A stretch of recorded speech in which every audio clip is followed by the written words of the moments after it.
Hello tout le monde, nouvelle vidéo et cette fois-ci nous allons voir un kit qui est basé sur Tekkaman Blade de la série du même nom. Ce kit quant à lui nous est proposé par The Orange Cat Industries qui est sorti je sais plus quand, 2019, 2020, 21, je sais plus trop. Ça fait un petit moment déjà qu'il est sorti ce kit. Il est dans mes cartons depuis un petit moment. Kit que je trouvais très classe parce que j'aime bien Tekkaman Blade, enfin Tekkaman et Tekkaman Blade.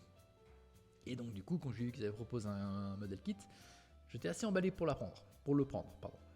Donc chose que j'ai été faite. Donc ce kit comme je l'ai dit est proposé par Orange Cat Industries. Cependant, j'ai vu que ce kit a été réédité, mais par Wave. Donc je ne sais pas du tout s'il s'agit du même kit, une version un petit peu différente, ou simplement Orange Cat n'ont pas pu conserver les droits et ces droits ont été récupérés par Wave. Je ne sais pas du tout. D'ailleurs, petit coup d'œil sur le manuel. Hein. Très joli manuel. Hein. Voilà, donc déjà on peut dire que le kit est globalement couleur accurate. Ça on va dire un des assez bons points forts. Voilà. Donc comme d'habitude, on va checker les accessoires, articulations et voir comment tout ceci s'équipe sur le kit. Alors, je n'ai pas spécifié, mais je pense que ces kits correspondent à peu près à une échelle 1,60, 1,72, parce qu'il est quand même assez grand. J'aurais dû aller récupérer mon kit référence pour les tailles d'ailleurs. Voilà, encore une fois, notre aide, enfin notre Hazel 2 qui vient nous aider. Je dis à chaque fois Hazel 2, mais en fait c'est Hazel Custom. Je sais pas pourquoi je pense toujours des deux. Lui correspond à une échelle 1 centième, donc du coup le Tekkaman est censé être un peu plus grand en termes d'échelle, simplement parce que il est à taille humaine. Donc ce qui est quand même un kit assez grand. On peut déjà comparer par rapport à la taille du custom qui lui est à 1 centième. Merci pour votre collaboration. Voilà, retournons donc à nos accessoires. Donc je pense que depuis le temps sans doute on a différentes mains. Enfin pour différentes on entend les deux mains qui sont déjà équipées. Une main fermée qui est pour tenir une arme, enfin pour tenir les armes. Une main ouverte. Nous avons également deux mains. Une pour tenir le bâton, pas l'arme, en position droite. L'une qui permet de le tenir légèrement incliné.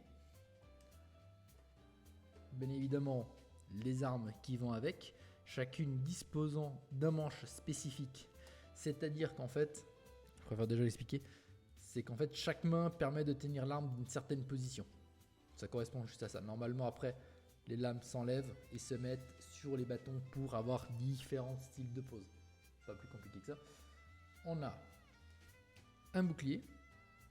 Très joli bouclier d'ailleurs, toutes les couleurs séparées, donc les pièces transparentes, enfin le vert transparent, le rouge et le noir. Vraiment, tout ce qui, en tout cas, un bon point fort de ces kits, c'est la séparation de couleurs.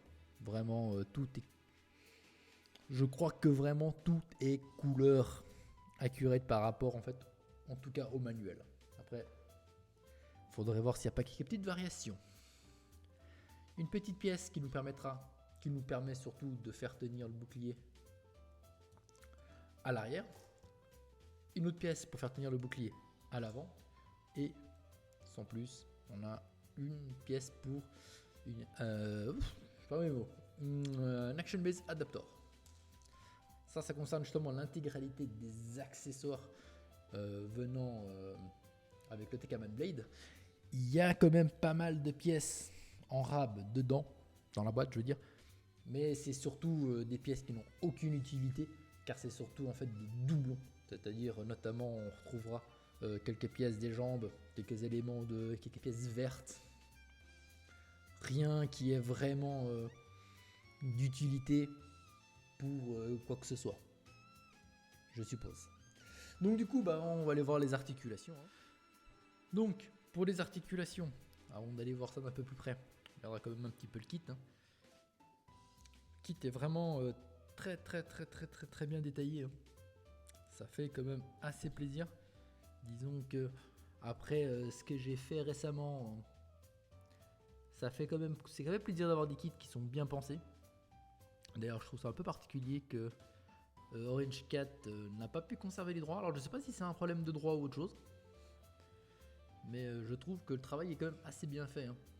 Du coup, ce que je pourrais reprocher à ce kit, rapidement, c'est les lignes de jointure ici, sur la partie de l'avant-bras, qui sont un peu flagrantes. Alors, cachées parce qu'ils ont fait en sorte que ça soit un angle, donc du coup on les voit pas trop. Après, le problème c'est que des fois ces pièces ne servent pas très bien. Autre point petit négatif, c'est les pièces des genoux qui ont tendance un petit peu à tomber.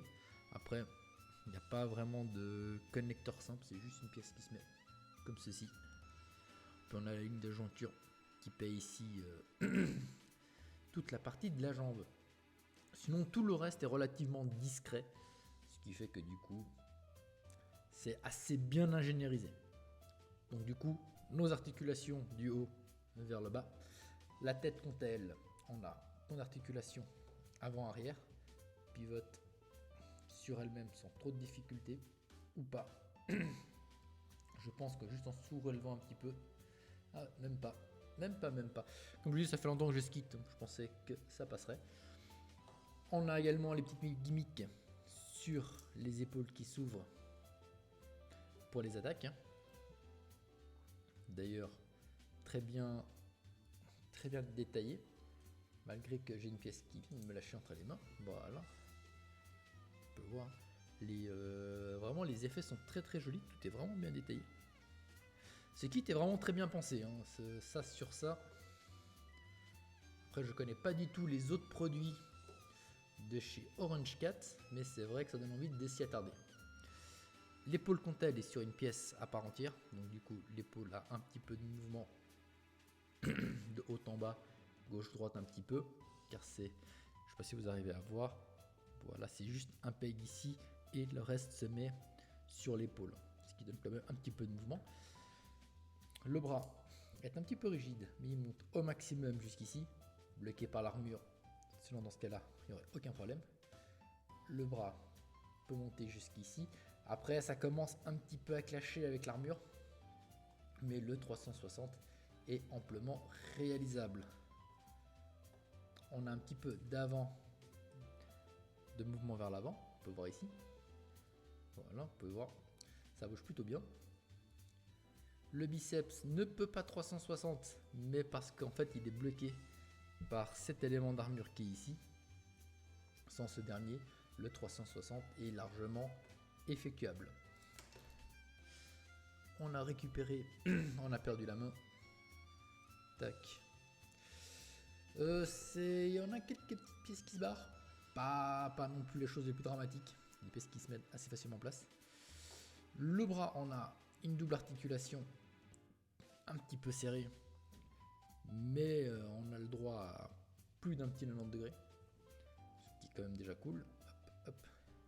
Je pense que ce kit peint, faut faire attention surtout à ce genre d'éléments qui aura tendance à clasher et ça pourrait complètement abîmer votre peinture. Donc prudence. Sur le poignet, on a une double articulation. On a une articulation ici, une articulation sur la main. Donc du coup, ce point d'articulation ici bouge un petit peu n'importe comment, car c'est simplement, hop là, simplement une connexion relativement standard. J'aurais dû changer un petit peu mon truc. Voilà, c'est mieux. Voilà. Donc le poignée en trousse, c'est exactement la même chose, c'est simplement une pièce qui se met ici, voilà, et l'autre qui retourne ici. C'est pas mal, c'est assez bien pensé. Faut pas trop toucher pour éviter que les pièces partent tout le temps. Le torse quant à lui pivote en 360, pas trop de problème. On a un petit peu d'abdos avant-arrière, pas des masses d'abdos par contre, hein. Les jambes, il y a quand même pas mal de choses. Déjà, on a ça qui arrête pas de partir. On a presque un grand écart. La jambe monte au plus haut, recule au plus loin. Voilà. On a une double articulation sur le genou avec la séparation qui se fait ici, qui est vraiment assez chouette, qui est bien faite surtout. Voilà. Sur la cheville, alors on a un peu de mouvement avant, arrière. Cette pièce ici bouge un petit peu. Voilà. Et on a également un peu de mouvement gauche-droite. La cheville est un petit peu rigide. Pas de quoi aller se casser non plus, pas de quoi aller se casser la cheville. Mais ça peut être un petit peu problématique à poser par moment. Mais sinon, hormis ça, c'est un kit qui est très bien articulé.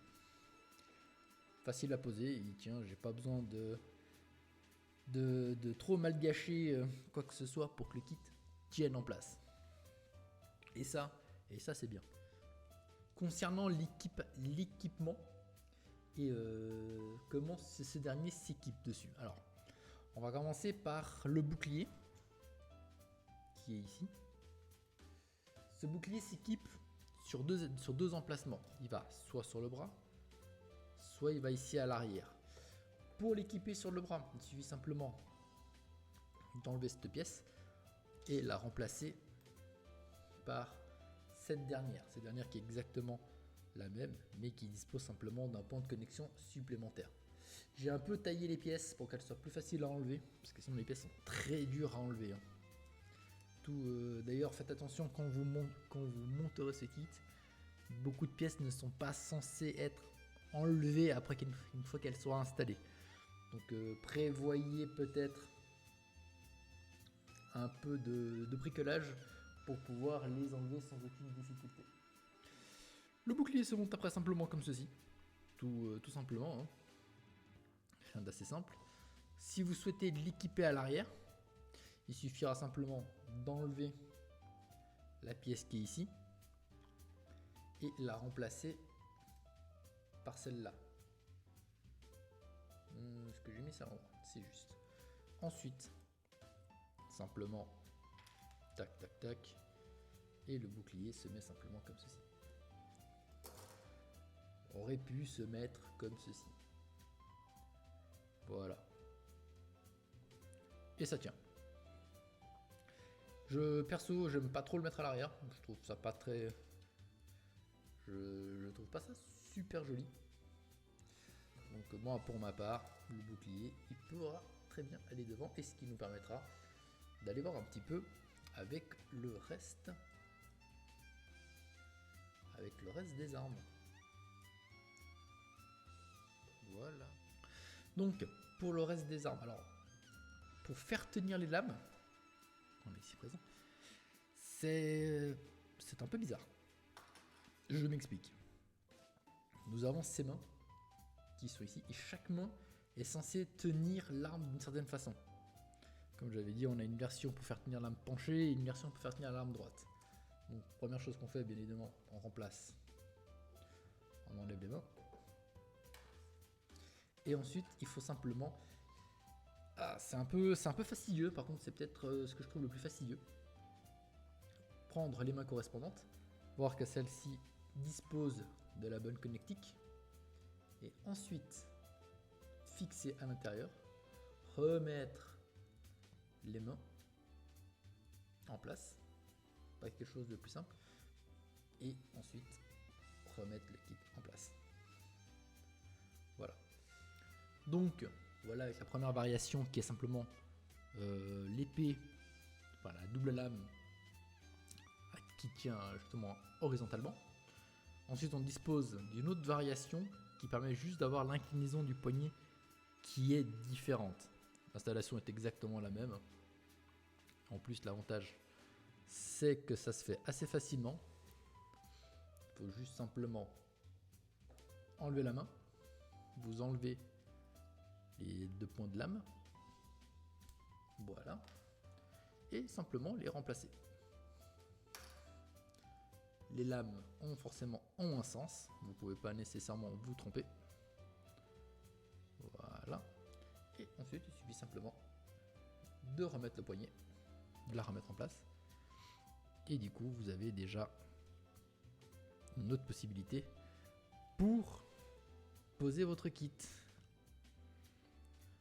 Donc ouais, que pensez de notre Tekaman Blade proposé par Orange Cat? Bah, c'est du très bon. C'est franchement un très bon kit. Pour moi, vous avez limite même pas besoin de le peindre. Il est quasiment couleur accurate, il est vraiment nickel quoi. C'est un kit qui est vraiment très chouette, qui a une très bonne séparation de couleurs, qui est vraiment nickel. Je dirais ce que je pourrais reprocher, c'est certaines pièces qui tiennent pas très bien, mais contrairement à d'autres kits, c'est des choses qui se remettent facilement en place, les articulations tiennent bien le coup, c'est pas une grenade. Donc grosso modo, c'est un très bon kit. Je ne sais plus du tout combien je l'ai payé, je crois que je l'avais quand même payé une 60aine de balles, je crois, pardon ces eaux-là. Je sais plus du tout s'il est encore en édition, si vous arrivez encore à mettre votre main dessus, enfin à mettre la main dessus. Donc oui, Tekaman Blade, très bon kit, je vous le recommande. Peut-être vous ruinez pas dessus, je ne sais pas du tout à combien il est à présent, mais si vous avez l'occasion de mettre la main dessus, allez-y, n'hésitez pas. Je le certifie, très bon kit, croyez-moi oui. Bon, bah voilà, ça sera tout pour cette fois-ci. J'espère que ça vous aura plu. Et je vous dis à très bientôt pour la prochaine vidéo. Allez, à plus!